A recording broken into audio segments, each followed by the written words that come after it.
ya itu semuanya boleh dong kalau saya merasa khawatir gitu bahwa ini semua didesain untuk menjadi seperti ini. Teori bukan, presiden yang dipilih secara langsung dia tidak bisa jatuhkan dengan demo besar-besar bagaimana nggak bisa. Tetapi kalau kepercayaan, sekarang kan kepercayaan kepada presiden kan berkurang gara-gara sabotase struktural itu kan. Tapi kalau krisis finansial dan moneter menjadi satu, menjadi krisis ekonomi sama-sama dengan itu, sama nggak ada yang ketemu tahan. krisis politik. Nggak bisa yang tahan.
Ini kalau saya nggak tahu apakah hal yang sama juga ada polisi, tapi kalau di tentara setidaknya kan ada kalau kesalahan itu dicopot sampai sampai bertanggung jawabnya sampai 3 level di atas ya Pak ya. 2 tingkat di atas. 2 tingkat di atas. Saya ingat misalnya kasus yang paling contoh dulu Santa Cruz yang di mana di Dili ya Timur-Timur itu kan sampai pangdamnya pada waktu Pak.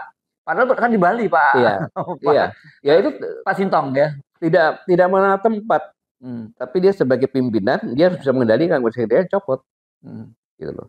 Gitu. Sehingga itu memang bukan instruksi dari jalur komando kan. Kita kan mengalami waktu Timor Leste kan. Ya. Teman saya sendiri ya Sudrajat, Asep semua ini kan di sidang kita menerap walaupun tidak berarti kita menerapkan pengadilan yang menggunakan hakim dari 2 negara gitu loh. Jadi hasilnya benar-benar netral gitu. Itu kan dilakukan. Ini kan sudah pengalaman jangan terulang lagi lah seperti itu. Nah, itulah yang saya maksudkan. Jadi agar tidak tembakan langsung kepada presiden dalam peristiwa yang ini gitu. Kan semua kan beredar. Video-video tentang tindakan kekerasannya beredar, beredar. Yang bahkan di pertama kali CCN TV mana itu kan pertama kali udah. Ini internasional sudah mengcover. Jadi bahkan saya membayangkan itu seperti kayak tragedi Tiananmen gitu Bapak ketika ada mahasiswa di depan itu kan seperti meskipun tidak sama persis tapi itu akan sampai kapanpun akan diingat gitu. Tapi kan beda dong dia. Iya betul. Tapi ini akan tetap jadi catatan sejarah buruk buat penegakan HAM di Indonesia gitu. Bang Heru, dulu kan ada Munir. Ya betul. Bisa aja internasional membalikkan itu menjadi Irfan kan bisa juga. Ini kan jangan sampai terjadi seperti ini gitu loh. Gitu. Jadi kita ini kan diintip terus gitu loh. Jadi ya sebisa mungkin orang-orang dekatnya nggak berani bicara. Kalau saya bicara risikonya apapun juga ya pentingnya saya tuh bangsa ini selamat udah emang gue pikirin gitu aja udah. Kalau jadi berarti Pak Gatot ini lihatnya dari sisi berbeda kan banyak orang kalau menuntut kenapa Kapolri itu harus dicopot itu antara lain karena dia adalah bagian yang disebut sebagai geng Solo gitu. Ini bukan Bapak ya, geng Solo ya Pak. Ya kan gitu. Apakah dan ini geng Solo itu kan merujuk pada Pak Jokowi sebenarnya karena yang disebut geng Solo juga bukan orang Solo semua Pak, tapi mereka-mereka yang menjabat jadi Komandan Kodim, jadi Kapolres di Solo waktu Pak Jokowi jadi wali kota dan kemudian karirnya naik semua sampai ke puncak semua bersamaan dengan Pak Jokowi jadi presiden kan gitu. Bapak melihat ada faktor itu? Ya lebih penting inilah. Resikonya kan langsung presiden tanggal 23 ini kan gitu. Itu loh yang itu tapi kan yang lebih signifikan itu yang ini segera memutus gitu loh. Memutus begitu saya tanya, saya sudah berhentikan kalau begini. Jadi enak ngomongnya gitu kan. Terus gini kan ya saya nyampaikan aja Menteri Luar Negeri, Menteri siapkan jawaban aja kalau ada pertanyaan itu sana. Gitu. Tapi artinya melakukan itu kalau sebelum berangkat ke New York, presiden masih melakukan itu masih ada manfaatnya atau harusnya udah terlambat kalau sekarang ini? Belum berangkat kok. Ya masih kan. Masih ya. Kan bahasanya gampang. Saya dalam mengambil keputusan tidak bisa melakukan cepat. Saya harus mendengarkan nasihat hukum, opini hukum Ya. dari mana saya lihat sehingga saya punya keyakinan Ya. gitu. Bahwa keputusan yang saya ambil ini benar ya baru sekarang ini saya ini kan gitu. Jadi nggak ada yang terlambat. Kalau ditanya jawabannya cukup itu saja. Ya. Kalau saya manggil langsung putusan kan seolah-olah kan, tapi kalau saya amati, saya dapat berita dari mana, aspirasi masyarakat, opini hukum misalnya itu beliau lebih jago lah saya apalah ini kan gitu. Tidak kerasa kerusuh kalau kata Pak Prabowo kan gitu Ya. istilahnya Pak Prabowo.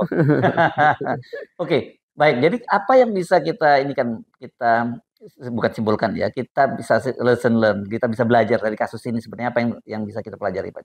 Jadi sekali lagi Bang Hersu bahwa di zaman sekarang ini Ya. opini itu bisa dibentuk. Oke. Opini yang terbentuk itu contohnya negara Libya yang begitu kuat, presidennya begitu kuat, jatuh karena opini yang dibentuk oleh Amerika. Ya, dan rakyatnya kan makmur loh zamannya. Iya, dan rakyatnya musuhin kan. Ya. Ya. Sama dengan Irak, ya kan, rakyatnya sendiri yang gantung, ya kan. Itu kan opini. Setelah itu dia nyesel.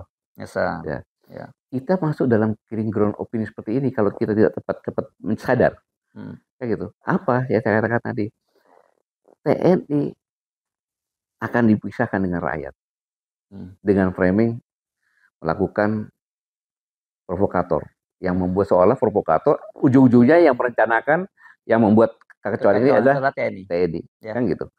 Itu TNI sudutkan berarti apa? Rakyat akan marah sama TNI. Kayak gitu. Framing itu yang dibuat. Habis itu masuk kan gampang. Ya. TNI sudah lumpuh nih. Lu masuk gak ada yang bela ini. Sekarang kekuatan inti Indonesia ya, kekuatan ini udah terbelah. Nah, gitu. Silakan masuk. Ya. Boleh dong saya mengatakan kewaspadaan seperti ini kan? Oh, ini kalau itu berarti Bapak ada mencurigai asing dong, karena banyak yang membantah bahwa ini. Saya tidak mencurigai, tetapi belajar dari peristiwa-peristiwa yang lain bisa saja dimanfaatkan kalau dia. Iya kan? Mereka lihat loh. Sekarang TNI udah nggak sama-sama rakyat lagi nih. Indonesia udah lemah. Kayak gitu. Kapan lagi punya peluang seperti ini? Bisa dong berpikiran seperti itu. Gitu. Ya. Tapi sebenarnya kejadian sendiri kan kemarin saya ngomong, Bang Hersu. Iya, itu dia. Iya, makanya kan? Orang itu kan mengait-kaitkan dengan itu. Iya, saya kan ngomong sampai kapanpun negara ini nggak akan berubah karena kita ini demokrasi, sembako per 100.000. Ini makanya sepekan ngomong Jogja kok tiba-tiba kayak begini. Nah, tapi saya tergoda ini Pak Gatot dari tadi kok saya sudah menduga-duga biasanya pasti ke sini nih. Ini kan bulan September nih Pak Gatot. Apa ada kaitannya nggak nih dengan bulan September ini? Ya. Pertanyaan itulah yang tepat saya bilang gitu kan. Nah, keluar juga kan ini akhirnya kan? Iya kan. Ya kesempatan ini kan ada juga. Kita harus waspada di bulan-bulan seperti ini. Ya kan? Karena kan kejadian selalu berulang. Strategi selalu berulang kan gitu. Iya. Jadi kenapa kok termasuk tuntutannya yang sah-sah itu juga TNI ke barak gitu kan. Dia nggak ngomong masalah Jokowi, nggak ada sama sekali kan. Oh iya. Itu di 17.8. Iya 17.8 itu coba ya. Nggak ada ya Jokowi ya. Loh, seharusnya kan dia ngomong kan. Yang kerusakan semacam ini semuanya ini bukan siapa-siapa. Iya kan. Mulai dari undang-undang KPK, ya kan. Terus Cipta Kerja, ya kan. Disabotase dengan RUU, dikuatkan dengan undang-undang lagi nomor 10 kan gitu. Terus kegiatan Kanjuruhan, Kanjuruhan, kilometer ini, kilometer 50. Ya, jadi kemudian ini pajak yang 11-12%, kemewahan tunjangan yang mewah di DPR. Ya. Itu kan semuanya Jokowi yang buat yang rusak ini dia nggak sebut itu. Oke, tapi yang lain-lain oke lah ya Pak ya. Iya oke lah, ya kan. Terus ujung-ujung TNI. Oke, jadi Bapak nggak yang di situ ya. Iya, ujungnya TNI kan gitu kan. Ya nyambung dengan ini kan. Iya. Boleh dong bertanya ada apa ini kan? Oke. Ya kan. Gitu. Apalagi ini di bulan September. Ya saya hanya pesan waspada sajalah. Masyarakat waspada untuk menghadapi segala kemungkinan gitu aja. Ya. Tapi bacaan Bapak ini peristiwa ini apakah ini hanya mereda saja atau ada potensi itu masih akan terulang lagi kalau dalam situasi sekarang? Karena kemarin dari diskusi kita kan sebenarnya kenapa kemudian ini peristiwa terjadi antara lain faktor ketimpangan yang luar biasa. Bung Hersu, di Indonesia ini kan Gini rasionya 3,8. Yes. Di Jakarta ini 4. Iya. Iya, jadi tinggi. Ya.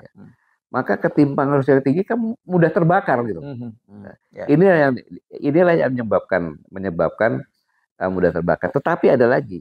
Kita ini kan sudah krisis finansial, seperti katakan. Yes. Pengeluaran pajak hanya 8,5% dari PDB. Itu pun kurang lebih 30-nya untuk bayar hutang. Secara fiskal jadi APBN kita berat ya. Iya, berat kan gitu. Moneter sedang menurun. Kalau tidak ada kiat-kiat berat. Nah, kiat-kiat itu bukan hanya sekedar di ekonomi, Bung Hersu. Ya. Tapi juga di keamanan juga. Bayanginnya sekarang pabrik dipalakin segala macam. Orang lapar malak-malakin. Preman-preman segala macam kan. Orang bangun harus turun barang kena dari masyarakat sekitarnya. Jadi saya menghitung waktu itu kos logistik industri ini di Indonesia ini berkisar antara 23-27%. Wow. Udah jadi itu udah komponen yang HPP-nya masuk di situ ya, berarti ya. Iya. Mahal banget ya produk. Bagaimana kita mau bersaing? Ya. Kan gitu. Bagaimana kita mau bersaing? Sedangkan Cina semuanya malah dapat kompensasi. Ya. Iya kan? Sudah mungkin cuma hitungannya 3-5% dapat kompensasi lagi. Ya. Maka jangan heran kita punya pabrik marmer di sini, ya kan China beli marmer dengan gibi-gibi kan. Begitu pulang ke sini harga marmer lebih bagus dan lebih murah yang dari China. Ya. Akhirnya marmer itu Tulungagung dia nggak buat lagi latte. Apa Pak? Ya sekarang kalah sama Cina yang beli kubikannya. Jadi dia buat meja, itu nyata itu. Ya. Jadi artinya sebenarnya kita tidak bisa hanya mengutamakan pendekatan keamanan selama persoalan kesenjangan tadi, persoalan ekonomi tadi nggak diberesin gitu ya. Berat. Itu PR. Ketika krisis finansial dan krisis moneter menjadi satu, nggak bisa diapa-apain. Orang lapar. Dan kalau ngomong dulu itu kan kalau ngomongin komunisme pertentangan kelas itu yang jadi modal mereka. Modal mereka kan gitu kan. Ya, jualan mereka itu kan. Iya kan. Saya bilang kemiskinan kau bayar saya. Iya. Jadi ya itu semuanya boleh dong kalau saya merasa khawatir gitu bahwa ini semua didesain untuk menjadi seperti ini. Ya kan. Bagaimanapun juga Bang Hersu yang dikatakan Bang Rocky saya katakan itu kan bahwa investor dari luar bukan dari dalam juga melihat kira-kira setahun ini bagaimana sih, maka dia nggak mau investasi. Tapi begitu nanti akan ada pergantian pemerintah lebih jatuh lagi, rakyat juga yang kasihan. Kapan kita bangun? Sudah krisis finansial jatuh lagi. Sekarang dengan fenomena gudang garam. Oh iya. Saham gudang garam sekarang PHK gede-gedean juga ya. Saham gudang garam turun sampai 80% loh. Hancur itu ya. Iya, bayangin. Ya jadi paper gak laku. Sahamnya tuh jadi barangnya nggak laku. Moneter ini. Ya. Ini moneter. Jangan tenang-tenang loh itu. Berarti golongan menengah yang bisa merokok itu udah nggak bisa lagi dia. Melinting tembakau kan, nggak beli itu lagi. Ini kalau nggak, jangan dianggap seperti biasa. Abis cerita nyusul gudang garam nih kan. Oh itu lebih raksasa lagi tuh. Lebih lagi itu. Gitu. Dan lihat kan saham turunnya anjlok. Gudang garam turun 80 atau 85% tuh. Bayangin. Ini kan harus diamati secara sesama menjadi suatu kesimpulan bahasa yang harus kita benar-benar kita waspadai, jangan menambah beban lagi gitu. Apa yang Bapak khawatirkan? Disintegrasi. Teori bukan ya. Presiden yang dipilih secara langsung. Dia tidak bisa jatuhkan dengan demo besar-besar bagaimana nggak bisa. Tetapi kalau kepercayaan, nah sekarang kan kepercayaan kepada presiden kan berkurang gara-gara sabotase struktural itu kan. Tetapi kalau krisis finansial dan moneter menjadi satu, menjadi krisis ekonomi, bersama-sama dengan itu, bersama ketemu krisis politik, nggak bisa yang tahan. Bang Hersu pulang nih, di rumah anak-anak pada nangis semuanya kan. Terus istri Bang Hersu masak air putih aja masak. Maka apa itu? Nggak ada makanan. Terus kok bohongin anak-anak? Saya bilang saya masak sayur padahal air putih. Terus Bang Hersu keluar lagi dong. Lihat temennya sama juga kayak gitu. Apa? Ngerampok. Jarah. Iya, ngerampok. Iya. Saya bukan memperoleh tapi ini memang kebutuhan hidup. Nah ini jangan sampai terjadi seperti ini gitu. Dan ada kepercayaan dengan krisis itu bersama-sama. Dan sebagai TNI Bapak merasa bahwa TNI itu salah satu tulang punggungnya ya untuk mempertahankan kesatuan negara ini. sejarah berbicara seperti itu, Oke. Ya, gitu. ya. Dimanapun ada, TNI pasti hadir untuk rakyat. Saya cuma ingin penegasan dari Bapak saja soal kekhawatiran Bapak. Iya, makanya kan saya katakan, apabila TNI bersama rakyat, itu pasti kuat. Yes. Gitu. Tapi kalau TNI dicurigai menjadi provokator, memprovokasi rakyat, itu kan memisahkan TNI dengan rakyat kan, jadi melemahkan negara itu. Ya baik, baik terima kasih Pak Gatot. Terima kasih Pak Yesu. Ya. Terima kasih. Mudah-mudahan aja kita masih masih hidup di negara kesatuan Republik Indonesia ini ya. Kita harus optimis. Kita harus optimis. Ya. Tapi jangan lupa berdoa. Ya. Agar Tuhan Yang Maha Esa Allah Subhanahu Wa Taala selalu membimbing kita semuanya untuk menjaga negara ini menjadi negara lebih baik lagi gitu. Baik. Sehingga kita bisa mewariskan generasi yang akan datang lebih baik dari yang kita hadapi itu aja. Oke, baik, terima kasih. Demikian perbincangan saya dengan jangan mantan lah kita sebutnya ya. Sekarang kita sebutnya Pak Gatot, kita tahu semua beliau adalah mantan Panglima TNI, tapi beliau sekarang posisinya sebagai Presidium Koalisi Aksi Menyelamatkan Indonesia. Jadi wajar kalau beliau ngomongnya tuh terlalu banyak ngomongin bahwa soal menyelamatkan karena itu memang yang tujuannya untuk Koalisi Aksi Menyelamatkan Indonesia atau kami. Sampai ketemu lagi. Assalamualaikum warahmatullahi wabarakatuh. Waalaikumsalam warahmatullahi wabarakatuh.